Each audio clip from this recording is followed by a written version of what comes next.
Hello, everyone, and thank you for joining us today. My name is Jeffrey, and I will be your host for today's webinar, a deep dive into Vitis AI. Today's presentation is scheduled to last roughly 45 minutes with 15 minutes or so at the end for Q&A. Please type any questions you may have in the Q&A section, and we'll do our best to answer you at the end of the webinar. Now, before we begin, here are just a couple of tips about the interface. To enlarge any individual window, click or tap on the square in the top right of the box. If you're having trouble with your audio, you may need to either adjust your device's master volume or the volume in the media player. The bar below contains a green icon that reveals our resource list with a PDF copy of today's slides, as well as other links and videos you may find helpful. This webinar will be made available on demand for viewing later today. We will be continuing the series next week with a look into development with Vitis accelerated libraries. You can find a link to register for that and all of our AI developer series in the resource list.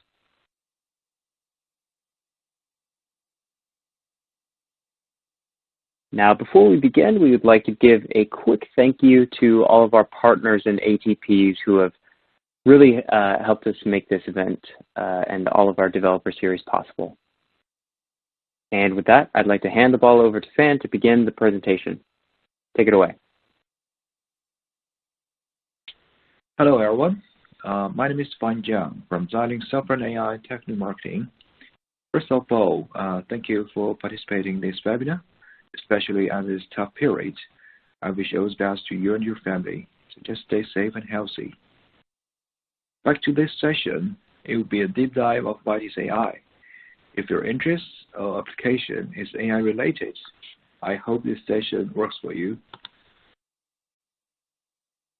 Before we get really deep down to the details of Vitis AI, it would be good to give a definition first. So what Vitis AI is.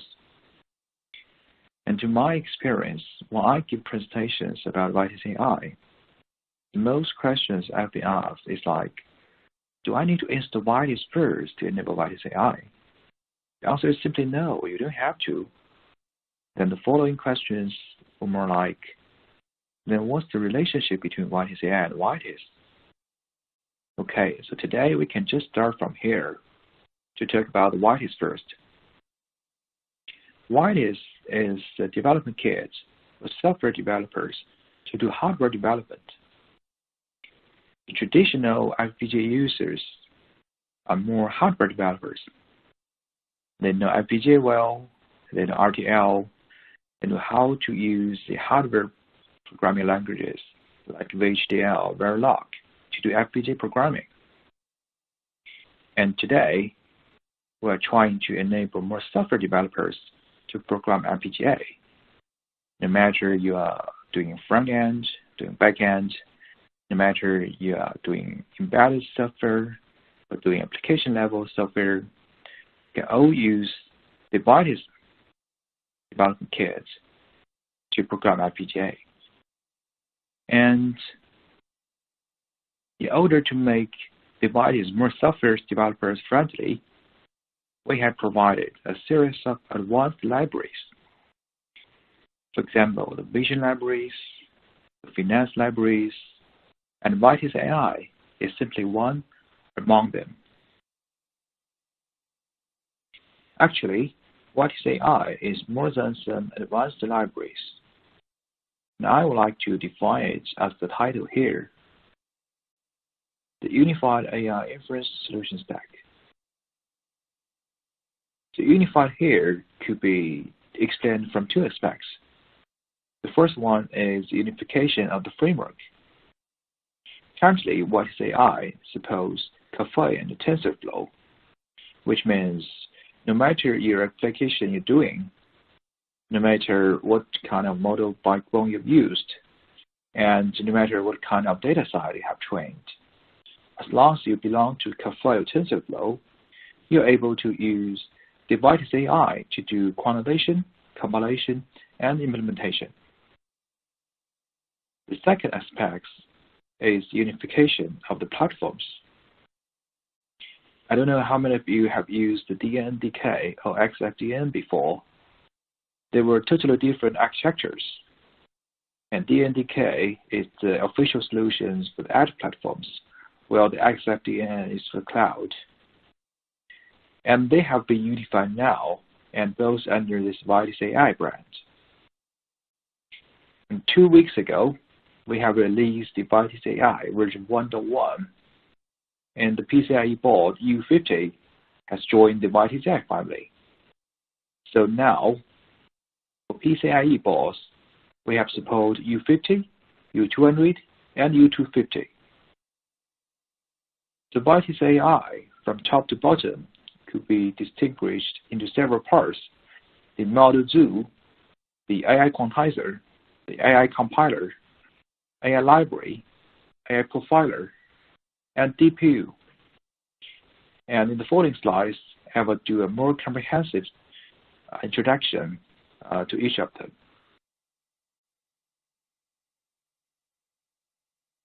The Model Zoo contains 50 models altogether from both TensorFlow and Caffe. It is totally open and free for all developers. The motivations for us to release the Model Zoo could be summarized into 3 aspects. The first one is fast implementation. The Model Zoo contains the quantized model, which could be compiled directly and deployed on board. It allows the users to get a first impression how the AI could help in their application before getting their hands really dirty on the new tool, or they could directly use it in their own device without any legal issues. The second one is also important. The model provided here are all state-of-the-art and well-trained with public datasets. Users could easily reproduce the results or take it as the baseline to retrain the model with some private datasets. All the training scripts, along with super parameters, are provided as well, which could avoid the users to do the job from scratch. Last but not least, the model is provided with the evaluation script and benchmark on different platforms. Users who have clear demands can easily filter out the qualified models by simply looking up the tables. The Model Zoo table lists the entire model names and the framework they belong to, the backbone architecture, the input size, the OPS per image. OPS here stands for the operations. It represents the complexity of the image, and also the training datasets, validation datasets, extra. For each model you download it, the repository looks like the bottom screenshot. The most important file here is this readme.markdown. It contains all the useful information of this model, including the input-output names and also pre- and post-processing extra. And also in this repository, you will find the float model, which is the baseline, and the quantized model, which is ready for deployment. And also, the inference script of both float and quantized model will be provided here as well. No matter you choose models from our Model Zoo or use your own customized model, the quantization is compulsory, as the DPU only supports 8-bit computation. And the AI quantizer here will convert the model from float point 32 bits to integer 8 bits. The input of the quantizer will be the float baseline model along with the calibration dataset. The calibration dataset usually contains hundreds of images from test dataset. It is used to define the dynamic range of your input. The quantization itself doesn't need backward propagation, only forward. However, a test will be performed after the quantization is done. And if we observe a large accuracy drop, then the quantized fine-tuning is required. The fine-tuning is more like a retrain progress, so the training dataset needs to be involved. After several iterations of fine-tuning, it will be finished when the accuracy is pulled back to an acceptable range. Then the model will be converted to an intermediate representation and then compile and deploy on board. At this seminar, I can't really share my desktop and do a lab demo, so I have to copy and paste some command line script here and to explain what happens. Oh, by the way, the Vitis supports both GUI and command line mode, but for Vitis AI, only command line mode is supported. So here, VAIQ TensorFlow quantize is the keyword, and followed by several parameters we need to set. The first one here is the input frozen graph, which is the baseline input. Okay, and the input F1 is the pre-processing. If you get the customized models, you might have some specific pre-processing other than some mainstream networks. So that need to be defined here in this Python script. And then the output directory, the input nodes, output nodes. Why we need this input nodes, output nodes? Because sometimes the pre-processing or post-processing will be combined with your model structure, and that part needs to be separated. So we use this input nodes, output nodes to define the backbone of the network. Okay, the input shapes. This question mark doesn't mean not known, but this channel dimension will be defined in the input F1. And the last one is the calibration iterations. By default, it will be 10. So if you got a large calibration data set, you don't have to set a very large number, and it will be pretty enough. And after the quantization, if fine-tuning is not required, it will take about several minutes, won't too long. And after it's done, you will see a quantization summary as the figure below here at the bottom. The AI compiler, so after the quantization is finished, we get a quantized model of integer 8 bits for both weights and activations. Then we need to use this AI compiler to convert the model from a quantized to the instructions, which our CPU can understand. It would be good to point out that this AI compiler is hardware dependent, which means you need to assign a specific platform where you want to deploy on. Okay. Previously, we have stated that our Vitis AI supports unified platforms. So it could be deployed on either the MPSoC or the RView. But actually, the IPs on MPSoC and RView are totally different, because MPSoC is a heterogeneous platform. We got ARM inside, and RView is just pure logic. Right? So that's the reason why the IP is different. So IP is different means the instruction side will be different as well. Okay, so that's why here we need to assign so which platform we want to deploy it on.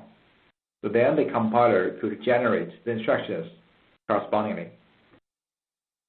And here, if we look at the detailed command line here, so we will define the target platforms. Here is the Z102, is the Z9-based evaluation board. And then the night name, here is ResNet50.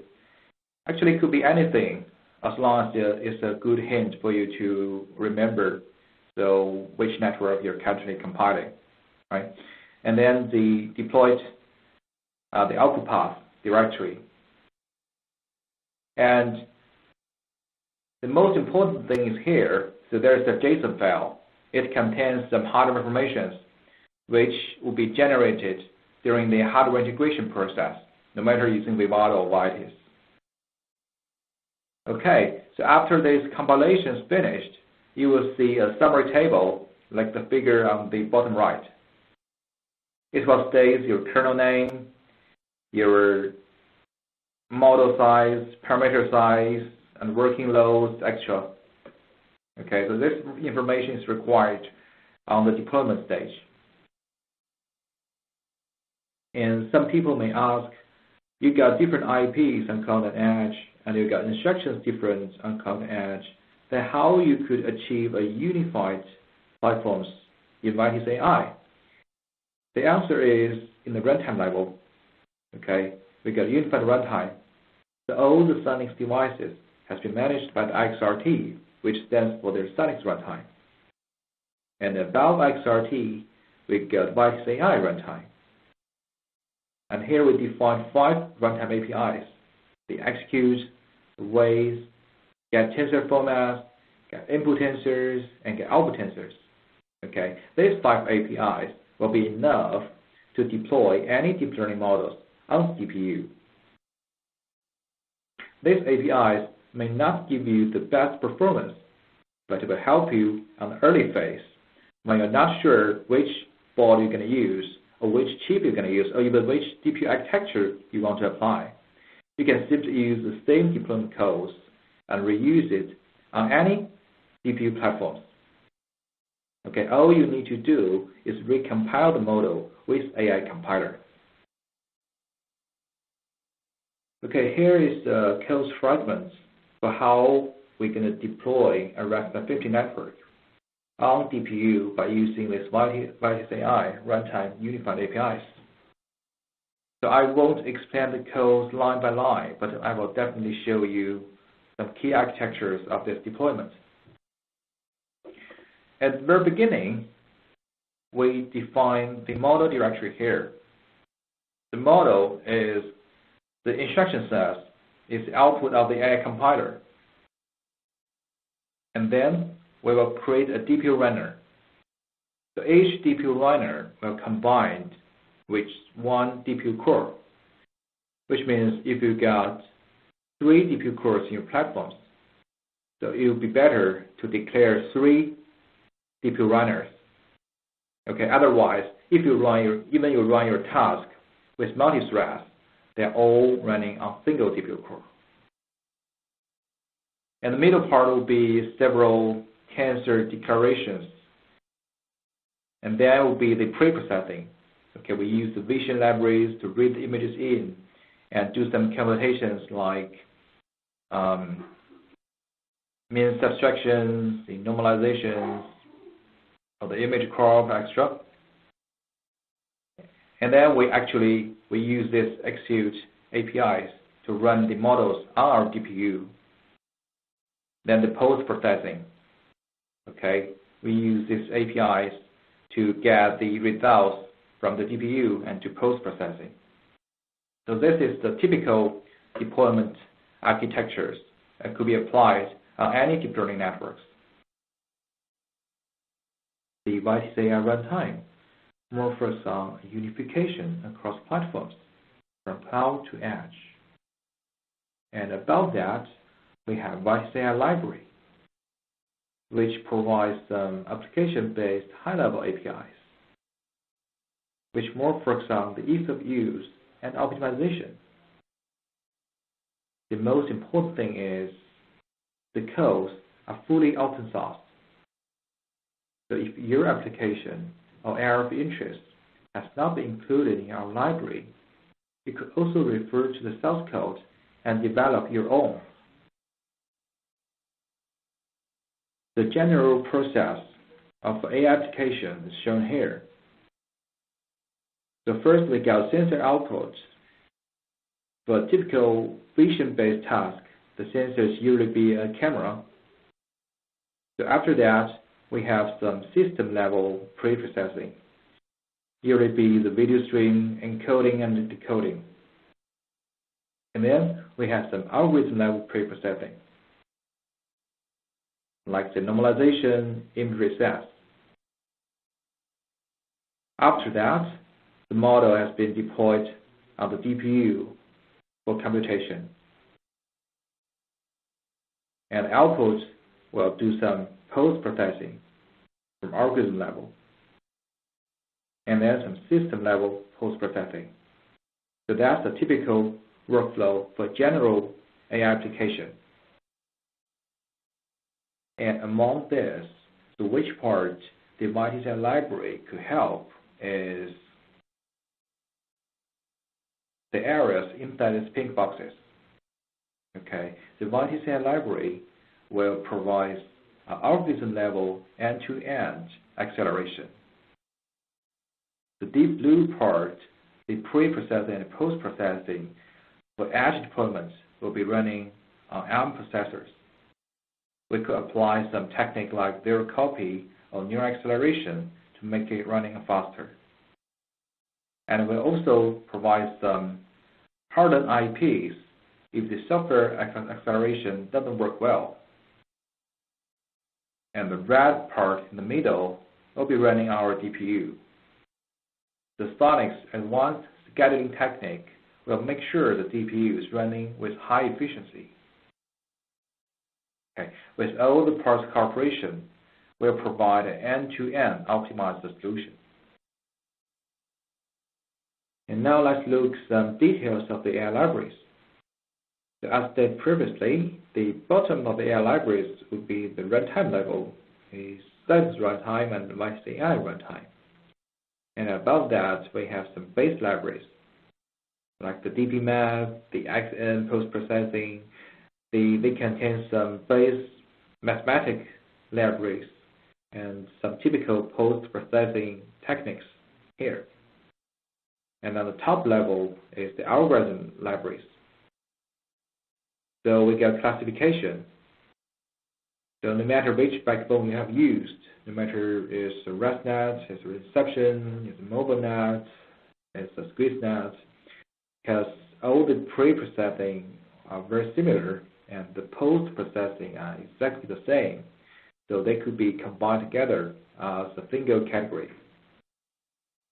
Similarly, we got segmentation here is just some pixel level classification. And for detection networks, we got both SSD and YOLO because they are post-processing different. So we have to separate them to two categories. You could also see like phase and row line here. So they are more application-based, not algorithm. Usually for phase related, we got the tasks like face detection, face recognition, and ray ID, extra. So which means the network usually needs to extract some secondary attributes that are more complicated tasks. So we use category to define all of them. Yeah, similar for the row line. And for each categories, besides the well-trained and compiled model, we have provided forecasts of test examples: the test JPEG, test video, test performance, and test accuracy. The input of the test JPEG will be a single image, and the input of the test video will be a video clip. These two are used for quick validations. You can input either an image or video to see if the bounding box is correct or whether it has been fall into the correct class, extra. And the test performance, you could either use true validation datasets, or you could use a single image and run it in loop with 1,000 times to see the end-to-end performance. And for test accuracy, we need the validation dataset with annotation here. Okay, and we need to define the evaluation matrix properly to see the accuracy of the model. And they just need to be aligned with the float baseline model to see how the accuracy changed. Let's see an example of how we use these high-level APIs to deploy a UV3 and run with this test JPEG API with a single image input. Okay, so we could first look at the bottom right. Because this is high-level APIs, the code is pretty structured. All we need to define here is the name of the network, which is UV3. And then if we look at the bottom left, This is the image output. We could see 4 green bounding boxes to detect the vehicles. Okay, and the top image will be a running example. Okay, we use this test JPEG APIs and followed by the image name, and then we got 4 outputs. Result 6 means the class of the vehicles, and then the number following is XY coordinates of the bounding box. Alright, as the AI library is the most essential part of the Vitis AI, let's just do a quick summary here. Okay, the first one is seamlessly compatible with AI Model Zoo. For AI Model Zoos, each model has been published with a benchmark on different platforms, and it will be easy for users to reproduce that result with our high-level APIs. And the second one, samples for fast prototyping. So if the user is just got the initial idea and haven't go deep down to the model selection or platform selection, so it will be good to refer to our Model Zoo and AI library first. So you may find something useful there. And the third one, so high-level APIs to deploy the algorithm. Because in our Model Zoo and AI library, we have applied their all mainstream models. So it's more than likely that users have used the same model, but maybe trained with different data sets. So all the user need to do is to modify the pre-processing part, maybe the image resolutions, the mean value, the scale value, and that's all of it. Then you could still use our high-level APIs to deploy the model. So it's pretty fast. So that will very benefit the users in the early stage. They don't need to waste the time on the 2-chain cells. I could see the results pretty quick. Okay, the last one, support multiple deploying approaches. The Vitis AI runtime APIs, they are fundamental APIs. Users could always refer to that to build up their own applications. And we have also provided AI library high-level APIs. Users could use that to achieve a higher performance. Because the high-level APIs, they are completely open source. The users could also modify from that to build up the application. They're all supported. AI Profiler. AI Profiler is a set of tools that helps profile and virtualize AI applications based on Vitis AI libraries. It's a very important tool, especially during the optimization or troubleshooting stage. They could help the users to find out the bottleneck of the current workflow. The AI Profiler could be distinguished into 2 parts. One called AI Tracer, the other called AI Profiler. AI Tracer is running on the target devices. The users doesn't need to recompile the program to get it done. And the generated profiling results will be saved as a .xat file. It could be sent to the local server to observe. And on the server side, when we receive this XAT file, we could simply open up a web browser to see a virtualization result of the profiling. Here is the example of the virtualization results of AI Profiler. Let's look at the top part first. The platform is the ZC102. So at chip 3, we got 4 ARM cores here, and we have integrated 2 DPU cores. For CPU core, different color here indicates different tasks. And for DPU, when it's occupied, you get a color here. And when it's idle, you will see a blank. So users could easily find out the DPU and CPU running efficiencies And the middle, there will be an end-to-end throughput in the union of FPS. So if the computation is the bottleneck, users could easily find out which core have more bandwidth and which core is running with full bandwidth. The bottom part will be the traffic of the DDR. Sometimes the bottleneck of a program doesn't happen at the computation stage, but at the transportation between the DDR and the processor. So the DDR traffic is observed as well to help the users to have a general idea of how this program performed.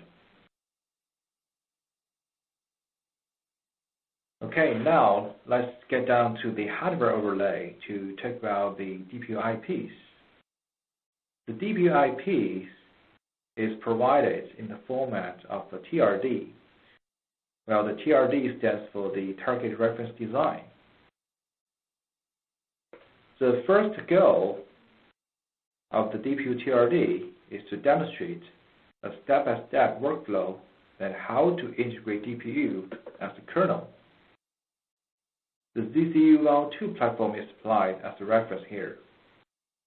And besides the reference project, the pre-built files are provided so that users could do validation when finished.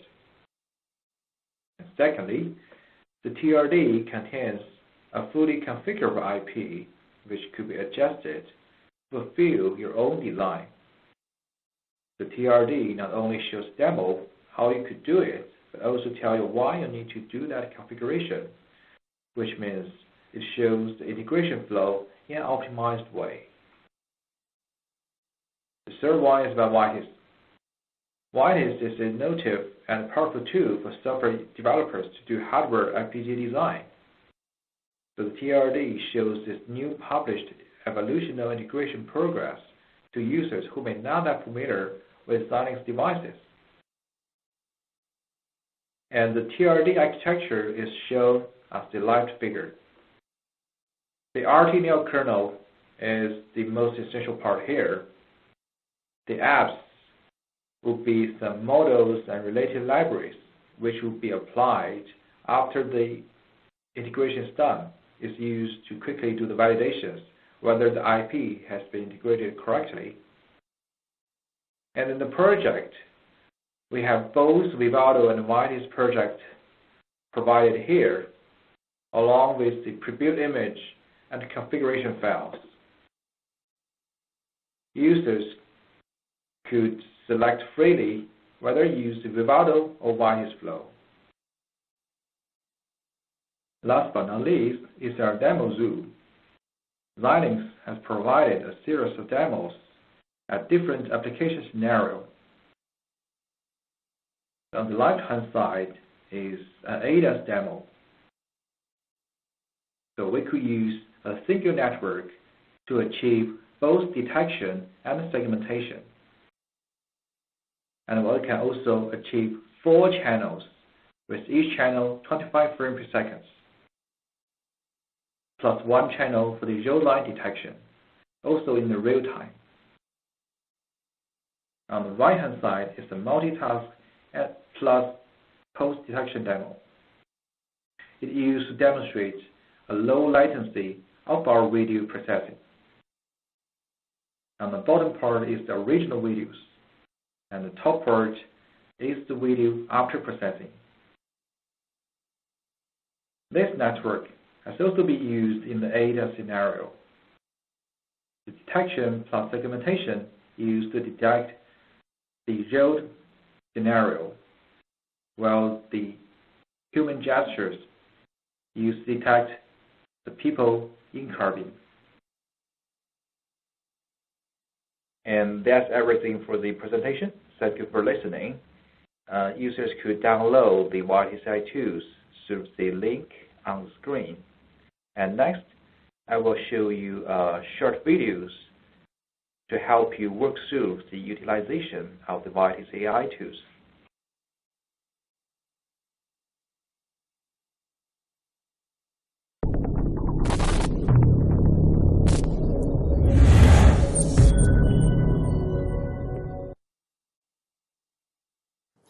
Hello everyone, this is Fan Jiang from Xilinx Software and AI Technical Marketing. Today, I will briefly introduce the utilization of Vitis AI tools. In the XDF Beijing 2019, Xilinx officially released the Vitis AI version 1.0, which is a full-stack software toolchain dedicated for the development and optimization of deep learning algorithms on a unified Xilinx platform. User could either download by clicking the link on the Xilinx website or directly from the GitHub repository. Now here we start. The first step will be the tool's installation. To reduce the dependencies of OS and third-party libraries, the version 1.0 of Vitis AI adopts Docker images for the release. In addition, to adapt to the working habits of software developers, only command line format is supported. Users could simply use git clone command to pull the repository from GitHub in Linux environment. The progress will take a few minutes. Afterwards, we could see the Vitis AI folder in the current directory. Enter the Vitis AI folder. If it's a CPU server, we could directly enter the Docker container by using Docker run script. Or if it's a GPU server, we need to enter the Docker folder and run the Docker build script to build up the GPU Docker image.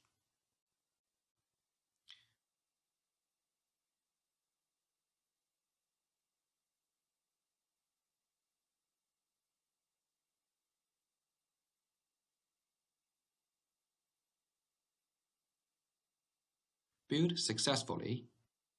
The processing time may vary from 20 minutes to several hours, which is relevant to the internet and the local environment. The GPU Docker running procedure will be the same as CPU Docker from now on, and I will take the GPU one as an example. The example I show here is based on a ResNet 50 network under TensorFlow framework. Using Docker run script followed by GPU Docker parameters to start.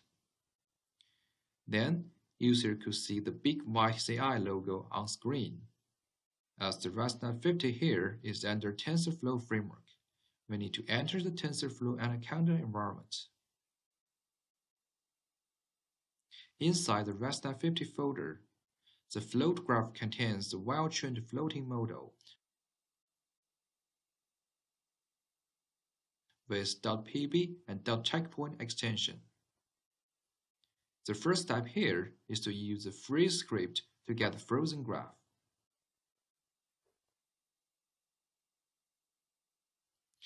The script here is provided by the official TensorFlow maintainer, and we only need to define the input graph and output graph. After frozen, the graph is still in float points, but all the weights converted from variable to constant, so the weights don't update during the quantization progress. We could find the output graph within the frozen graph folder. Now we could start the quantization. Let's see the script here.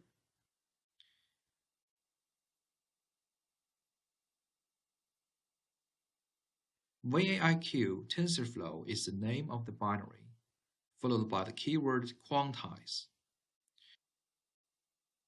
We need to assign the input graph, input nodes, input shape, and resolution. Output nodes, data augmentation method,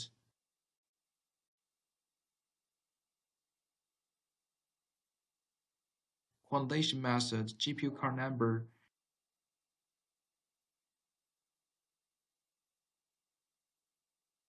calibration number, and output directory.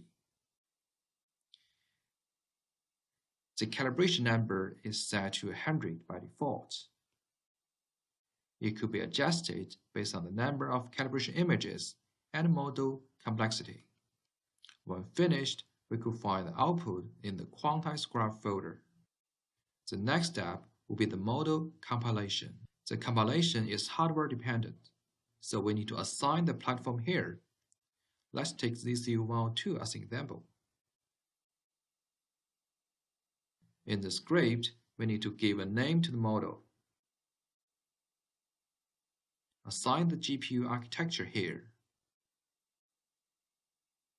The JSON file will be provided with Xilinx platform, and it could be generated by our tools after hardware integration for customized boards. Assign the model directory, output directory, and VIC TensorFlow is the binary of compiler here. Execute the script. If the model contains the operators that are now supported by DPU, user will see the warning messages as displayed. These operators need to be deployed manually on CPU. Compilation completed. A summary will be displayed on the screen, including parameter size, complexity, memory occupied, and input-output dimension. User could find out the output in the ELF output folder. The work inside GPU Docker is completed. And let's switch to the runtime Docker for the hybrid compilation. Please use exit command to exit the Docker. It will be the same progress to start the runtime Docker, but simply change the keyword from tools to runtime. After entering the environment, we could see several files in the ResNet 50 folder. SRC folder contains the C++ or Python codes, which defines the pre- and post-processing. User should copy the .l file into the model folder. DPU v2 run directory has some hardware-related configuration inside.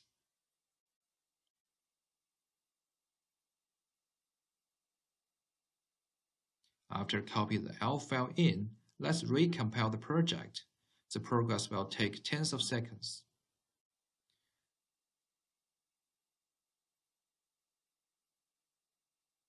Then, user could find an executable file generated. Afterwards, user only need to copy the executable file, inference image, and image label to hardware platform for inference. That's the end of the introduction. For further questions, it's more than welcome to leave your comments on our Xilinx forum. Thank you for watching. Appreciate it.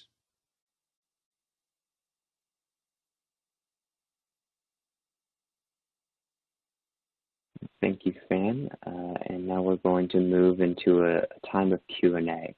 If you would ask any questions you have in the Q&A window, and we will do our best to answer you out loud right now.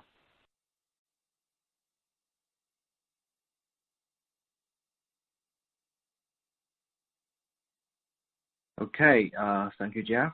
So let's begin these Q&A sessions. I really got many questions coming in, so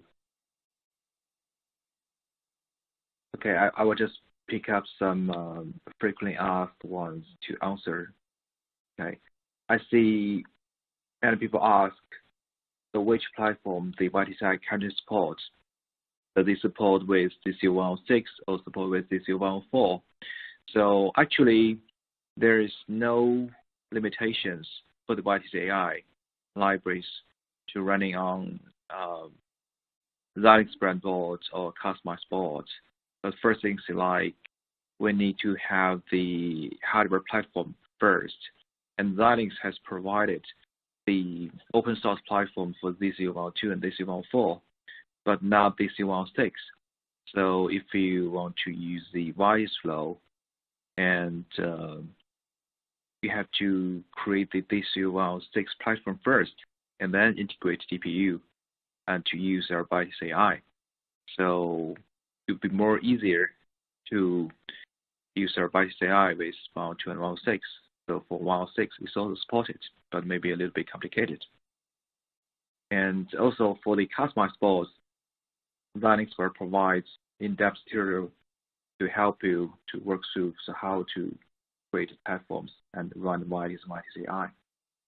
So, and Another question is how to configure multiple DPUs. Okay, so first things like during the integration stage, you need to configure how many DPUs you want to integrate it. So the more DPUs, the larger resources occupied.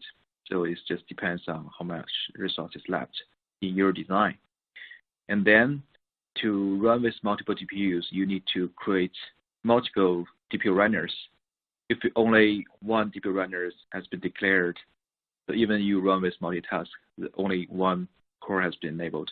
So you need to create multiple DPU runner, right? Okay, let me see.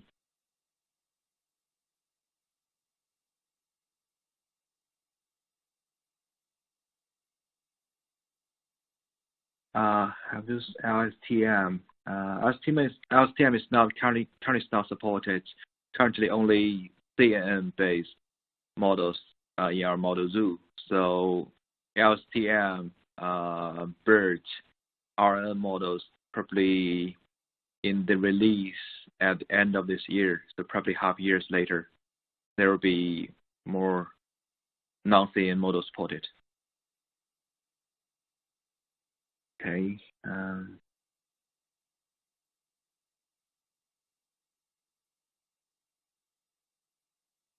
Else.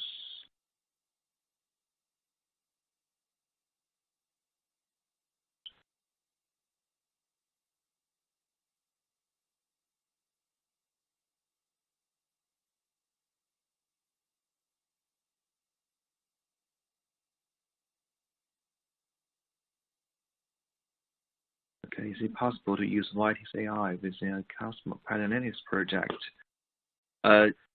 Yes, it's possible. So the Vivado flow DPU TRD has just been uploaded to the GitHub about 2 weeks ago, sorry.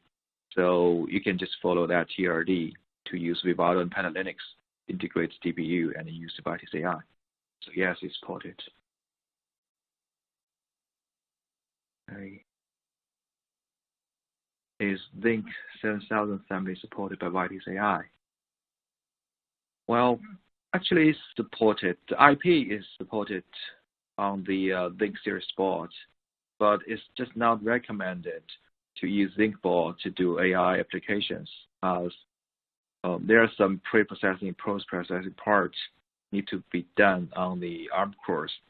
And the Zinc series, the ARM core, the A9, is just a little bit weak to run that application. So yes, it's supported, but it's recommended to use the MPSoC to run AI applications.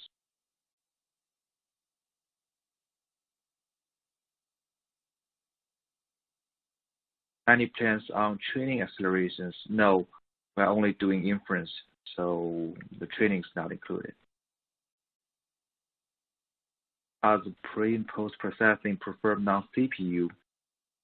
Well, yes, most of the case, yes, they are preferred non-CPU, but we do provide some vision libraries, which will be some hardened IPs to be running on the PL side as well.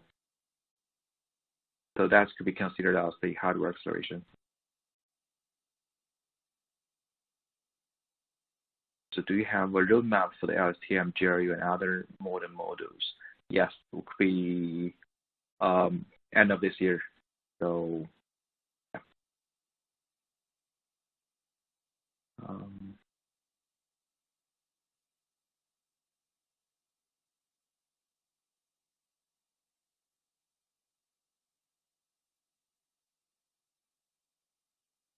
Okay.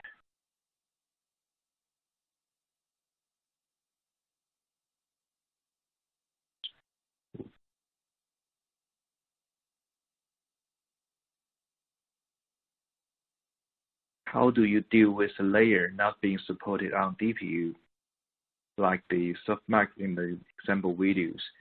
Right. Normally, when we have layers not supported, you need to be running on ARM or CPUs.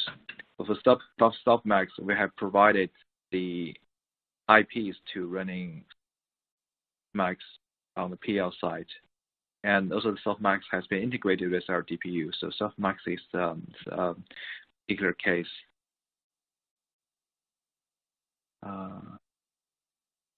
Okay. Do you support TensorFlow 2.0? Not now. Currently, we support TensorFlow 1.15. So 2.0 is on the roadmaps, but probably later.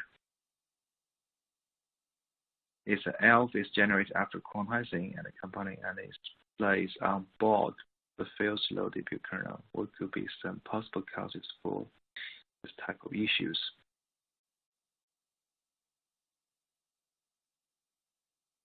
Okay. It's a very specific case. So I would say the possible reasons could be like the ELF name first, it can't be modified. So once generated, it's generated. You need to use that kernel name for the deployment. And another thing is the architecture.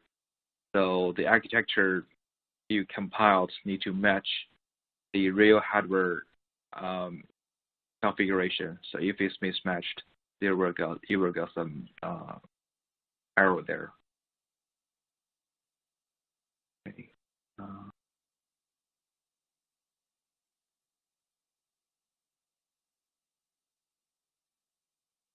Are there any limitations to the input image size? The example use very small images. Can we support it? Okay. So actually, no, there's no limitations for the input size.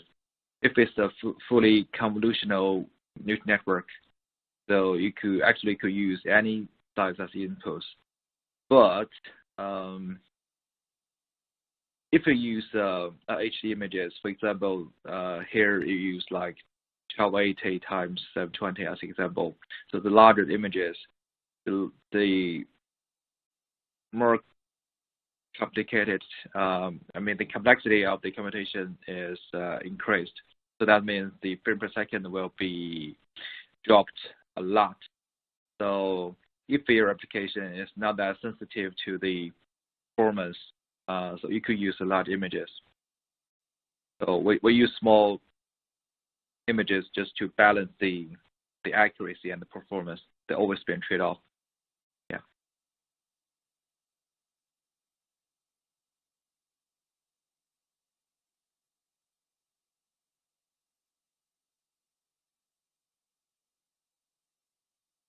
Okay.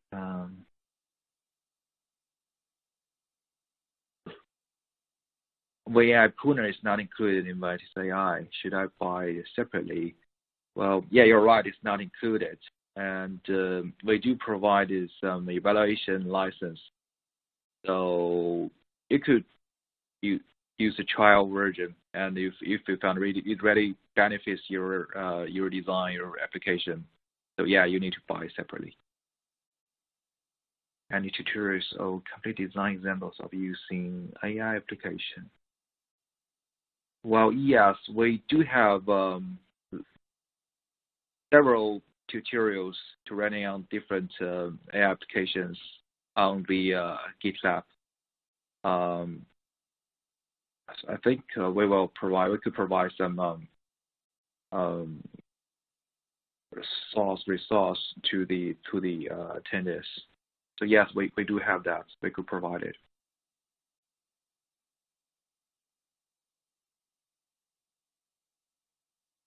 Is there any list what layers are supported in Vitis AI? Well, good questions. And for Cafe, yes, we have that list for what we have supported because the Cafe model is structured, so no much room for the customization. But for TensorFlow, it's really flexible. We got different types of APIs for users to design their network. So it's really complicated for us to summarize the table at least which we have supported, which is not. Because even the same operations, it could be constructed by different APIs.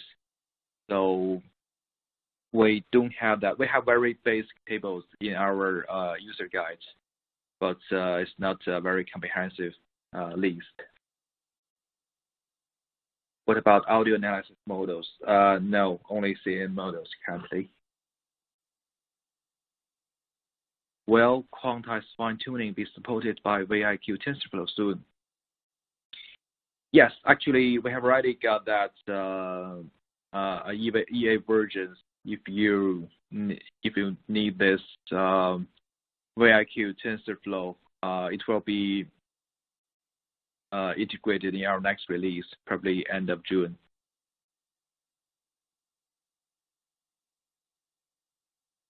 Okay.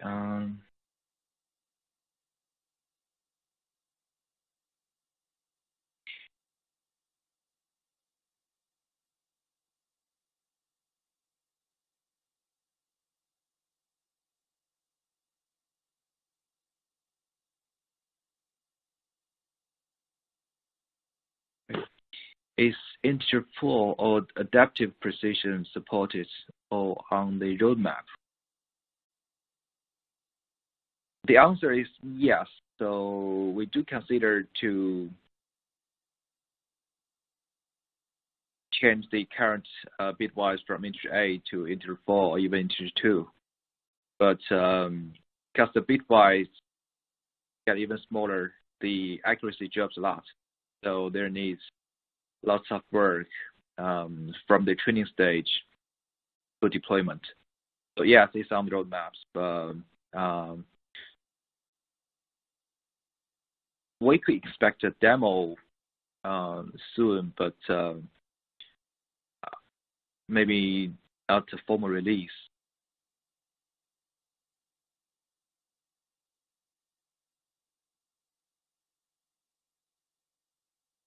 Right. Have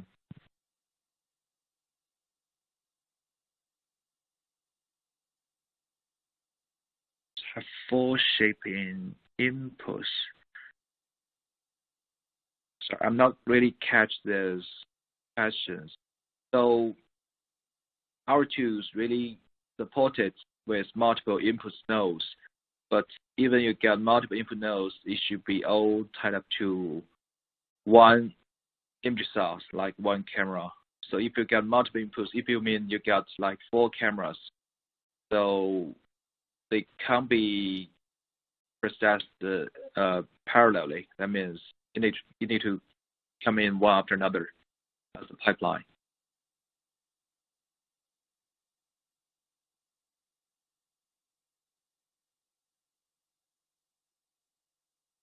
Okay. We still got lots of questions coming in, but I think our time is running out. So I will just choose maybe the last 3 questions.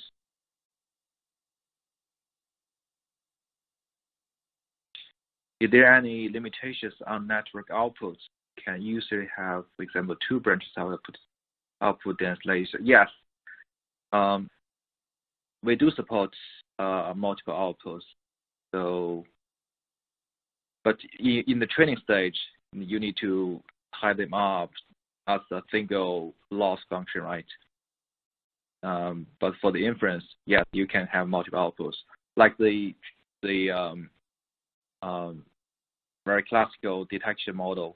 So you do have 2 outputs. One is for the confidence, one is for the bounding box location. Yeah, supported. Is the DPU located in the PL? Yes, it's in the PL.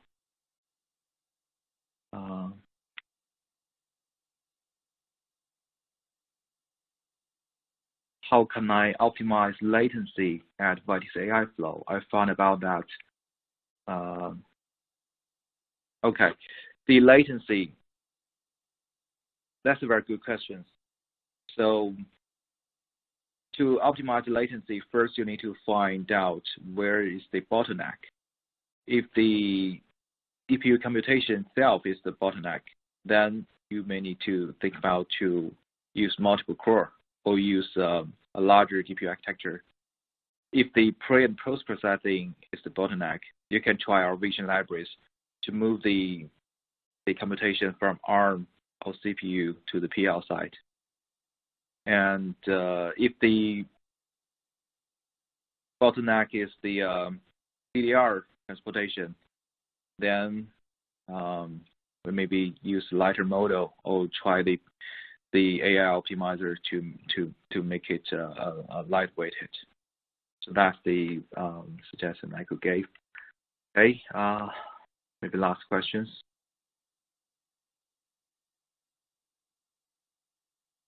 Okay, any big optimization of Vitis AI 1.1 compared with DNDK 3.1? Okay, I actually saw a lot of questions about the differences between Vitis AI and the DNDK.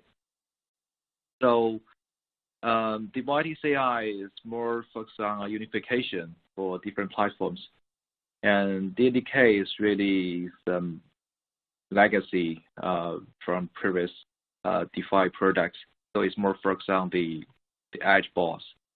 And currently, the DNDK still exists in the current Vitis AI release, but it will gradually end of life.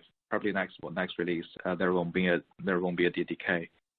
So it will be suggested to get started with the new workflow with Vitis AI, AI library, and AI runtime, and compare these two.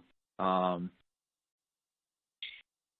would say Vitis AI have a more, just the AI library, we got more optimizations there, so it will give a better performance compared to the DNDK. So yeah, so you could consider the Vitis AI will be a replacement of the DNDK. Okay, so thank you for joining this Vitis AI webinar. So I will hand over to Jeff. So thank you again.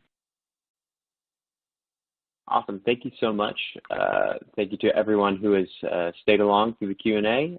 If we didn't get to your question, we'll be able to follow up with you offline. Yeah, we just ran out of time. Too many questions this morning. If you haven't already, please fill out the survey that's on the left side of the console. It'll really help us out on forming future webinar content. And in the resource list, you can find links to our Get Started PDF, as well as a link to the rest of the AI Developer Series, where you can register for our upcoming webinar.